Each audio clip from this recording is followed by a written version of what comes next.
내일부터 한 주간 고난주간 특별 새벽 기도회가 시작됩니다. 고난주간 특별 새벽 기도회를 준비하면서 어떤 말씀을 나눌까 묵상하고 기도하는 중에 우리가 흔히 가상칠언이라고 하는 예수님께서 십자가에서 말씀하신 7가지 말씀을 나누면 좋겠다, 그런 감동이 있었습니다. 예수님께서 십자가에 달리시고 숨을 거두실 때까지 대략 4시간 동안 시간이 경과된 것으로 보는데, 그 4시간 동안 7가지의 말씀을 하신 겁니다. 7말씀을 하셨는데 내용은 길지 않고 대부분이 짧은 말씀들이었습니다. 그럴 수밖에 없었을 겁니다.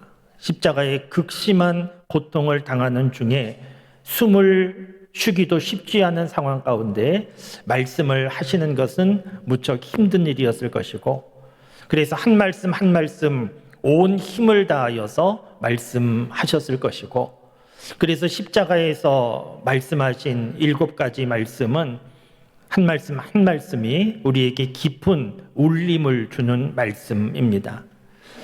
이번 고난주간 보내면서 십자가에서 하신 말씀들이라는 주제로 가상칠언 말씀을 나누려고 하는데, 특별 새벽 기도회는 월요일부터 토요일까지 6일이고 예수님께서 하신 말씀은 7말씀이어서 오늘부터 이 가상칠언 십자가에서 하신 말씀을 함께 나누려고 합니다. 오늘 우리가 함께 보실 말씀은 예수님께서 십자가에서 하신 처음 말씀인데, 예수님께서 무슨 말씀을 하셨는가 하면 오늘 말씀 34절에 그 내용이 기록되어 있습니다. 예수님께서 아버지여 저들을 사하여 주옵소서, 이렇게 하나님 앞에 간구하셨는데 이것이 첫 번째 말씀입니다. 저들을 사하여 달라고 용서에 대하여서 예수님이 말씀하신 겁니다. 그런데 우리가 주목하여 좀 봐야 되는 단어가 있는데 아버지여 라고 하는 단어입니다. 아버지여 저들을 사하여 주옵소서. 예수님 이전에 하나님에 대하여 아버지라고 말하는 사람은 없었습니다. 말할 수가 없었습니다. 하나님에 대하여 아버지 이렇게 말하는 사람이 있으면 신성모독입니다. 그런데 예수님은 하나님에 대하여 아버지 이렇게 부르고 있는데 하나님의 아들이셨기 때문입니다. 하나님의 아들 예수님은 십자가의 극심한 고통을 당하는 중에 아버지를 불렀습니다. 아버지. 그러면서 말씀하신 내용이 이 가상칠언 첫 번째 내용인데 저들을 사하여 주옵소서, 이렇게 간구하신 겁니다. 여러분, 지금 상황이 어떤 상황입니까? 예수님께서 평소 생활하시듯이 오가다가 혹은 기도 시간에 아버지여 저들을 사하여 주십시오 이렇게 말한 상황이 아니고 십자가에 매달려 있는 상황입니다. 우리는 십자가 하면 교리적으로 생각을 하고 기독교 신앙의 상징, 종교적인 상징으로 생각하고 있는데 이 십자가는 사람을 죽이는 사형 틀이었습니다. 인류의 역사 가운데 각 나라마다 죄를 범한 죄수, 사형수 죽이는 여러 방법이 있었는데 인류의 역사 가운데 십자가형이 가장 극악한 방법이었을 거라고 사람들은 생각하고 있습니다. 이 십자가형이 집행되는 과정을 잠깐 생각해 보면 십자가형 선고를 받은 죄인은 일단 채찍으로 맞습니다. 가죽 채찍으로 맞는데 그 가죽 채찍으로 맞는 것도 무척 아픈데 그 가죽 채찍 끝부분에는 쇠붙이나 동물의 뼈가 붙어 있어서 그 가죽 채찍으로 맞으면 살점이 떨어져 나가는 그런 극심한 고통과 아픔을 느끼게 됩니다. 그 채찍에 맞다 기절하기도 하고 그 채찍을 맞은 후에는 자기가 죽게 되는 십자가를 자기가 짊어지고 그 십자가가 세워지는 형장까지 메고서 가는 겁니다. 온 있는 힘을 다하여 자기가 죽게 되는 십자가를 자기가 메고 끌고, 그러면서 예수님 당시에 골고다 언덕 그곳까지 갑니다. 그리고 십자가형이 집행되는 동안에 머리에 가시로 만든 관이 씌워지고 손목과 발목, 못이 박히면서, 그러면서 십자가에 매달려서 죽어가는 그 형이 십자가형입니다. 너무 끔찍한 형이어서 웬만한 죄수는 십자가형 처하지 않고 정말 심각한 죄를 범한 극악한 죄인들, 특별히 정치범들, 이런 사람들이 십자가형에 처해졌는데, 그것도 십자가형이 너무 끔찍하기 때문에 로마 시민권자에게는 십자가형을 하지 않았고 이방 민족 사람들에게 이 십자가형이 있었다는 겁니다. 예수님은 십자가에서 죽어가시는데 극악한 죄인이 아니었습니다. 아무 죄도 없으셨습니다. 그런데 억울한 재판 가운데 억울하게 죽어가시는 것인데, 오늘 말씀에도 기록되어 있는데 이 예수님의 십자가형이 집행되는 동안에 주변에 있던 사람들의 반응이 기록되어 있는데, 십자가형을 집행하는 로마의 군인들은 예수님의 옷을 서로 나눠 가지려고 제비 뽑기도 하고, 주변에 모여있던 군중들은, 종교 지도자들은 십자가에 매달려 고통을 느끼고 있는 예수님을 향하여서 조롱하고 모욕하고 비웃었습니다. 너가 하나님의 아들이라고 하면 내려와 보라고, 너 그동안 능력도 많이 베풀었는데 그렇게 죽지 말고 내려와 보라고, 너를 구원하라고, 그러면서 밑에 있는 사람들이 소리 지르고 있었는데, 이런 상황 가운데 예수님은 죽어가는 겁니다. 억울하게 죽어가는 겁니다.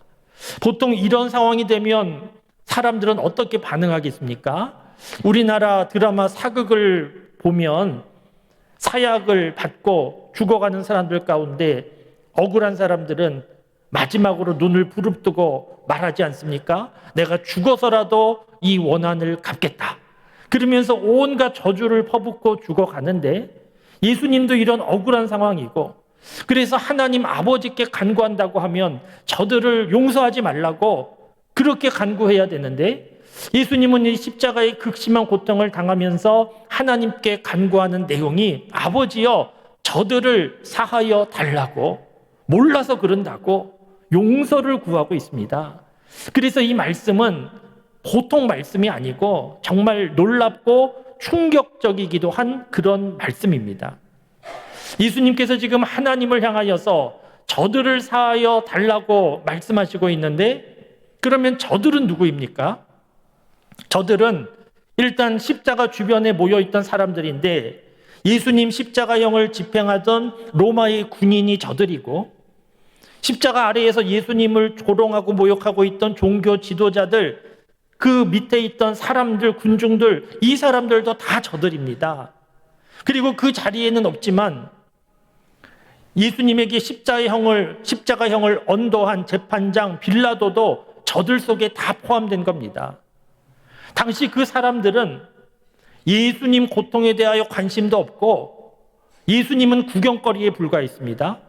그런데 예수님은 고통 가운데 죽어가는 그 상황 가운데 저들, 로마의 군인들, 종교 지도자들, 군중들, 빌라도, 저들을 사하여 달라고 예수님은 그렇게 간구하신 것이고, 무엇보다 중요한 것은 예수님께서 말씀하신 저들 속에 오늘 우리도 포함되어 있다는 겁니다.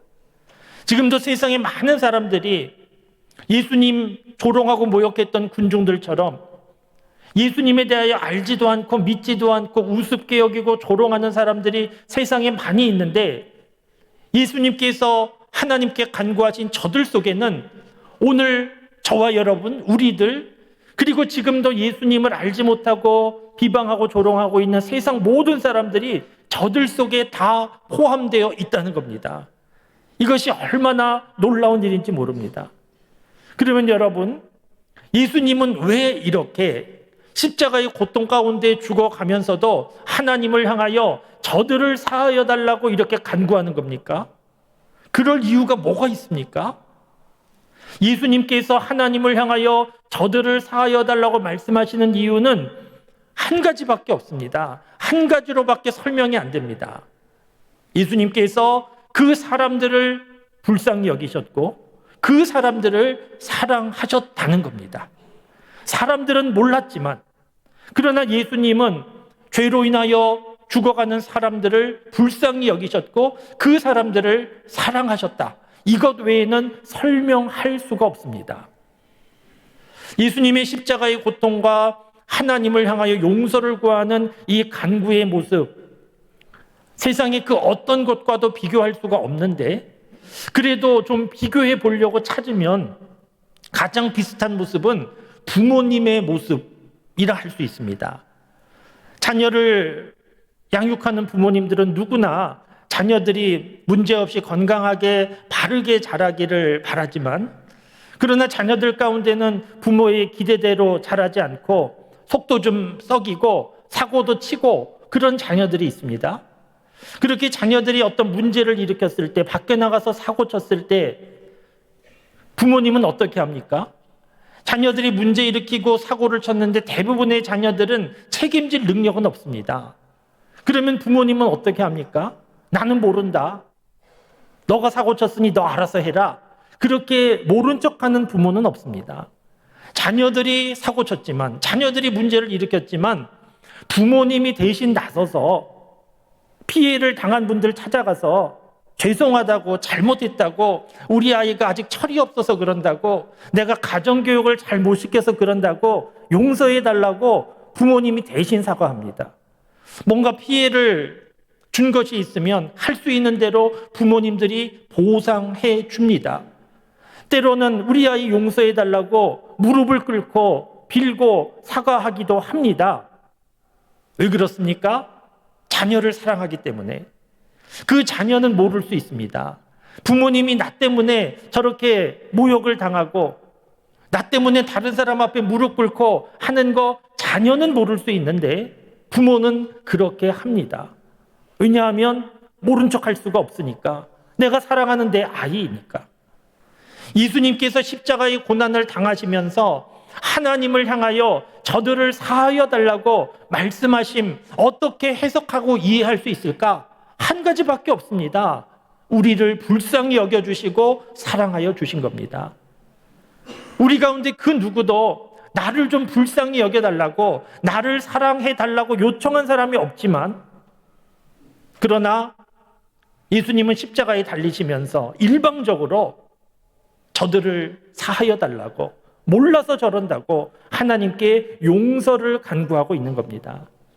오늘 예수님께서 십자가에서 하신 첫 번째 말씀, 저들을 사하여 달라고 구하는 이 말씀 속에 예수님이 십자가에서 죽으신 이유가 오늘 이 첫 번째 말씀 속에 있는 겁니다. 예수님은 십자가에서 왜 죽으셨는가? 자신의 죄로 인하여 죽은 것이 아니고 하나님께 용서를 구하기 위하여 십자가에서 죽은 겁니다. 아버지 용서하여 달라고. 왜 이렇게 용서를 구하는 겁니까? 사람들의 죄의 문제를 푸는 방법은 사람들에게 있지 않고 하나님이 용서해 주시는 것밖에 없기 때문입니다. 우리 사람들 생각해 보시면 인생을 살아가는 동안에 이러저러한 실수도 하고 잘못도 하고 죄를 범할 때 대부분은 죄를 범한 만큼 본인이 책임집니다. 본인이 어떻게 해서든지 책임을 져야 합니다.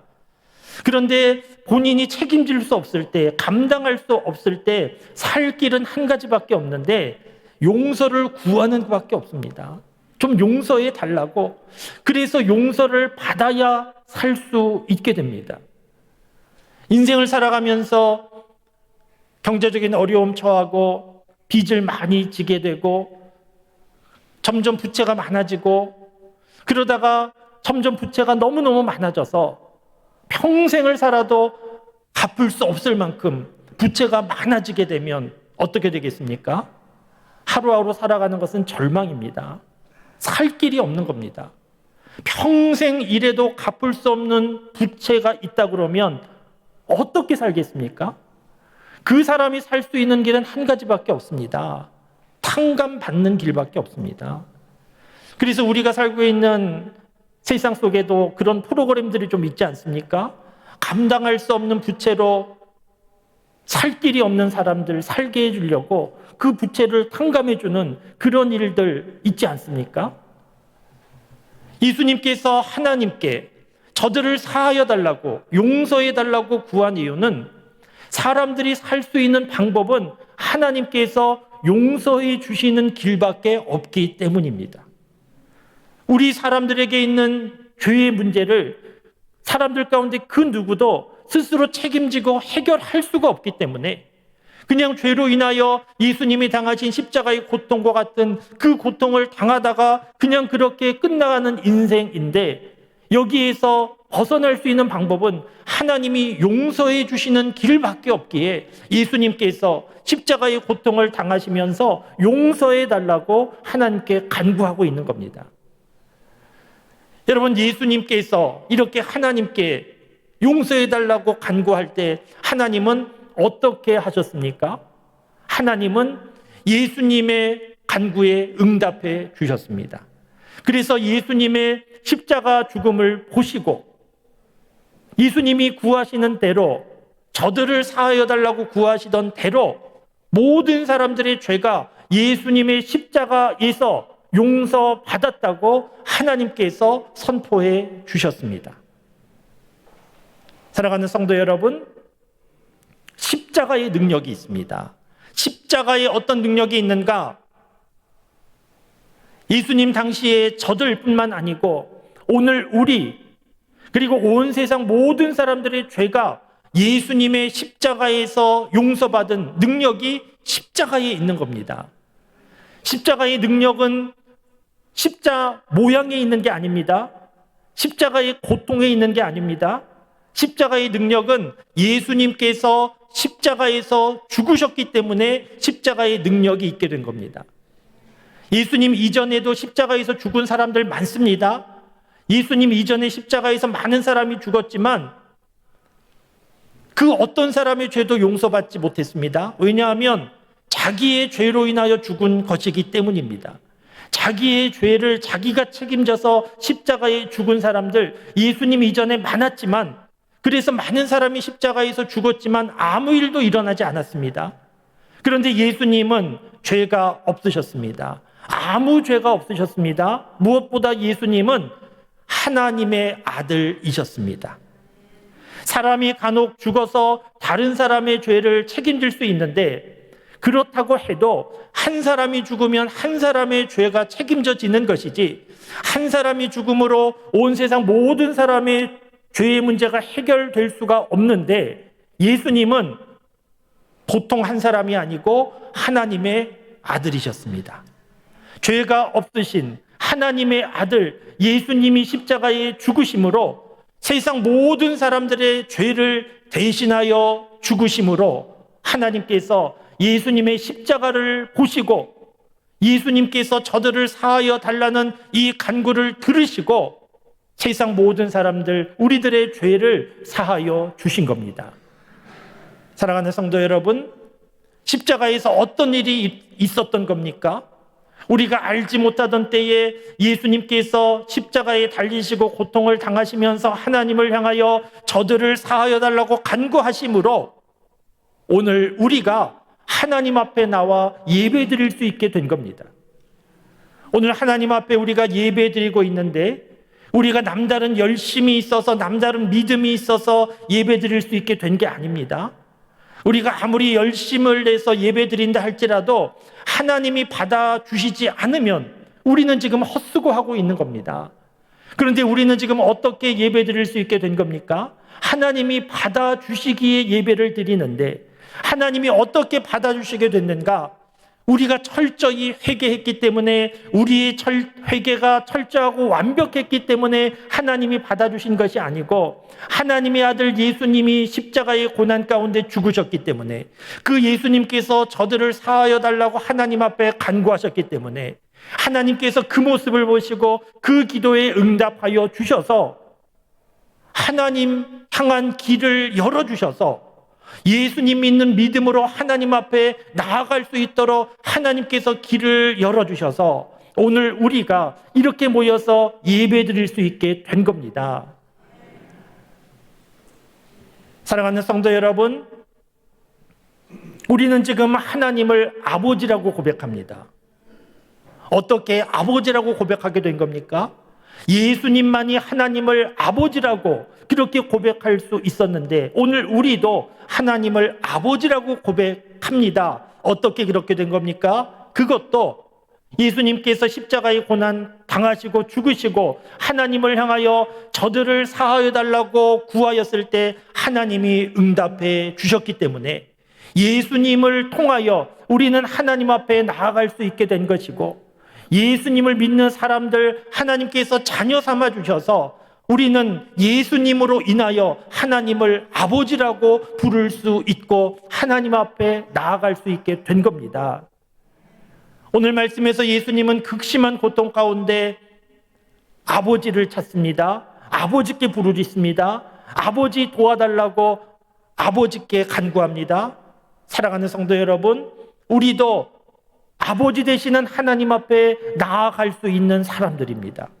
우리 자신을 돌아보면 나아갈 수 없지만 십자가의 고난 가운데 죽으시고 저들을 사하여 달라고 용서하신 그 예수님의 간구를 하나님이 들으셨기 때문에 우리는 예수님을 통하여 하나님 아버지 앞에 나아갈 수 있는 사람들이 된 겁니다. 삶을 살아가는 동안에 이러저러한 어려움과 문제가 많이 있지만 아버지 되시는 하나님 앞에 믿음으로 나아가고 아버지 되시는 하나님께서 도와주시고 문제를 풀어주심을 경험하며 살아가는 그런 삶을 살아가는 우리 모두가 될 수 있기 바랍니다. 그리고 잊지 말고 우리가 한 가지 기억해야 될 것이 있는데, 이렇게 하나님의 용서하심을 경험한 사람들에게 하나님께서 기대하시는 바가 있습니다. 성경 말씀 에베소서 4장 32절 말씀을 보시면 서로 친절하게 하며 불쌍히 여기며 서로 용서하기를, 하나님이 그리스도 안에서 너희를 용서하심과 같이 하라. 서로 용서하는데 용서의 기준이 어디인가 하면 하나님이 그리스도 안에서 예수님을 통하여 너희를 용서하심과 같이 너희도 용서하라는 겁니다. 골로새서 3장 13절 말씀도 보면 누가 누구에게 불만이 있거든 서로 용납하여 피차 용서하되 서로 용서하되 주께서 너희를 용서하신 것 같이 너희도 그리하라. 하나님께서 예수님을 통하여 하나님의 용서를 경험하고 하나님을 아버지라고 부르며 하나님 앞에 나아가는 사람들에게 하나님이 기대하시는 것이 있는데 너희도 용서하는 사람이 되라는 겁니다. 하나님께서 우리에게 말씀하시는 용서는 세상적인 기준 차원과 좀 다릅니다. 세상에서의 용서는 잘못한 사람이 잘못을 인정하고 용서를 구해야, 그래야 용서해 줄까 말까 고민하면서 그러면서 용서가 이루어지는데, 하나님께서 우리에게 말씀하시는 용서는 그런 용서가 아닙니다. 하나님께서 우리를 용서하신 것처럼 먼저 일방적으로 용서해야 된다는 겁니다. 왜 그래야 되는가? 너희가 그런 용서를 받았기 때문에. 그래서 기독교 신앙에서의 용서는 하나님의 용서하심을 경험한 사람만이, 하나님의 용서하심에 감격한 사람만이 하나님 말씀하신 대로 용서하며 살아갈 수 있습니다. 쉽진 않지만 불가능하진 않습니다. 우리가 아는 대로 사도행전 7장에 보면 스데반이 돌에 맞아 죽어갈 때 자신에게 돌을 던지는 사람들에 대하여 저주하고 원망하며 죽지 않고 그들을 용서하며 죽었습니다. 어떻게 그럴 수 있었겠습니까? 예수님의 십자가 사건, 하나님의 용서하심을 경험한 사람이었기 때문입니다. 우리나라 손양원 목사님, 자기 아들을 죽인 사람 용서하고 양자 삼았습니다. 자기를 죽이는 공산당원 용서하며 그 총에 맞아 죽어 순교했습니다. 어떻게 그럴 수 있었겠습니까? 예수님의 십자가, 하나님의 용서하심을 경험한 사람이었기 때문입니다.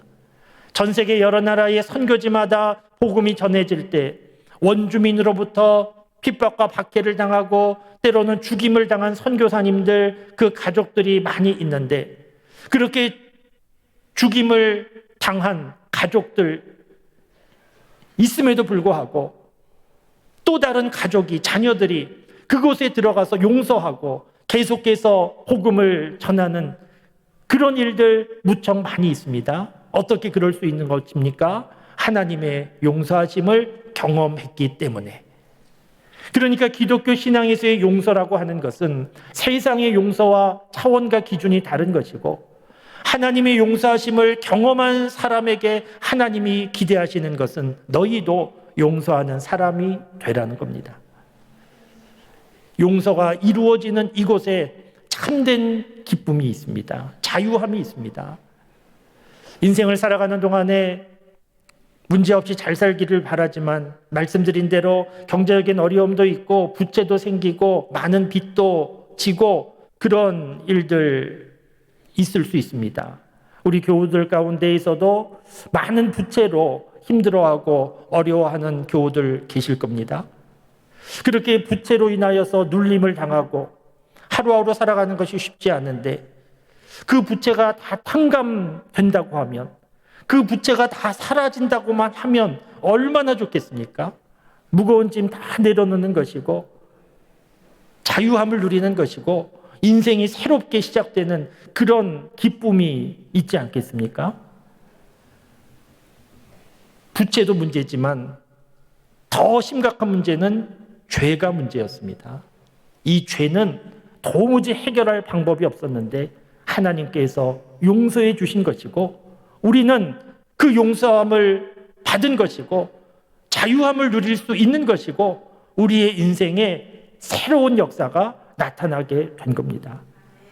사랑하는 성도 여러분, 우리가 모르던 때에 일어난 오늘 본문 말씀, 예수님께서 십자가에 고난 당하시며 죽으시면서 하나님을 향하여 아버지, 저들을 사하여 달라고 구한 그 기도는 하나님께서 응답해 주신 기도이고, 그 역사는, 그 효력은, 능력은 오늘 우리에게 미치고 있는 겁니다. 예수님을 믿는 믿음 안에 우리는 용서받은 사람이고 더 이상 죄의 무거운 짐에 눌려서 살아갈 이유가 없는 것이고, 우리는 자유함을 누리는 하나님의 백성이 된 것입니다. 하나님의 은혜 가운데 얻게 된 용서함의 자유함을 누리고, 더 나아가서 하나님께서 기대하시는 대로 너희도 용서하는 사람이 되라. 말씀을 기억하면서 삶의 현장에서 십자가에서 이루어진 그 용서의 물결이 흘러 우리에게까지 왔는데, 우리를 통하여서도 십자가에서 이루어진 그 용서가 계속 흘러가는 그런 일에 쓰임받는 우리 모두가 될 수 있기를 바랍니다. 고난주간 한 주간 예수님께서 십자가에서 하신 말씀을 묵상하면서 그 말씀 듣고 지적으로 이해만 하지 말고, 이런 말씀이 있었구나 감동만 하지 말고, 그 말씀이 우리 삶 속에 적용되고 우리 삶 속에 나타나서 아버지여 저들을 사하여 달라는 이 말씀도 우리의 삶 속에 나타나서 우리 교우들 간에 서로 용서하지 못했던 일들이 말씀을 들으면서 은혜 받으면서 용서가 이루어지고, 교회 안에 가득한 용서의 물결이 세상으로 흘러가서 분열과 다툼이 많은 세상 속에 교회를 통한 용서의 물결들이 흘러가는 이런 일에 쓰임받는 우리 믿음의 사람들과 우리 교회가 될 수 있기를 주님의 이름으로 축원합니다.